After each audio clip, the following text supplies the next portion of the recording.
vidIQ. vidIQ. vidIQ.com. We are here today with Chad Wildclay. your channel is, and how many subscribers do you have? It is also called Chad Wildclay, makes it easy. Yeah. And right now, 2.8 million subscribers. Awesome, congratulations on your channel. Thank you. Here's a bit of a challenge for you then. As a video creator, let's say I do animation videos or stop motion or something where the production process is really long and I can only manage a 2 or 3 minute video.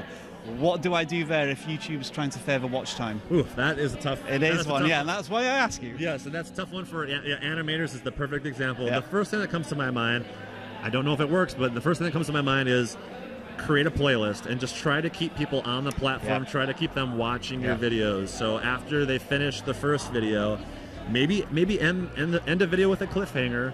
And have well, that's a good one. the card and have the end screen element directing to the next video. Yeah. Try to just keep them watching your videos. Yeah. So there are ways and means to get what you might call session watch time, Yes. which contributes to the overall watch time. Pay very close attention to your traffic sources, especially the recommended videos, and pay close attention to what other creators are sending you traffic. Yep. And so I know a lot of people call those your cluster channels. And so I notice about 5 or 6 other creators consistently sending me traffic. And that, what I do is I pay very close attention to the videos they're making, and I see what videos their audience really enjoys.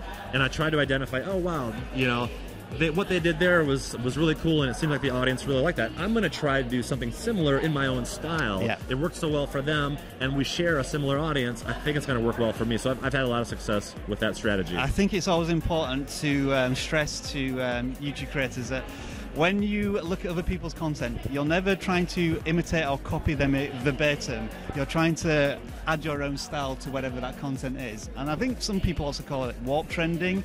I know the Scherer brothers, for example, they take Nerf guns and Lego and try and merge them together. Have you got any examples of where that's been successful for you? Yes, exactly. So one thing that's been trending recently is finding safes or trying to open a safe and like what's inside the safe. Well, my channel does a lot of ninja theme. Mm-hmm. So I found a safe and I took my ninja weapons and I tried to open the safe with ninja weapons. So Yeah. definitely morphing the two different trends or two popular keywords together, if you will. Cool. Now, in your journey as a video creator, what was the light bulb moment? When did you suddenly realize, I think I get YouTube? For me, it was when I decided to stop being hard-headed. Like, I'm going to create this type of content and I'm going to make it work. It was when I decided I'm going to start experimenting, trying different content. For the longest time, I was trying to make music parodies work, and they did work very well, but it never built a loyal audience. It was always like a video would hit 1 million, maybe the next one would hit 200,000. There was no consistency because people weren't there for me. They were just there for the song or just for a funny laugh. Yeah. But once I started experimenting, and especially when I decided to go after a certain demographic, you know, I decided, you know what did I really like when I was 10 years old? And I just kind of meditated on that. What did I enjoy doing and what was I excited about? Once I took that mindset and said, okay, I'm going to create content for the 10-year-old Chad. What would he have liked to see?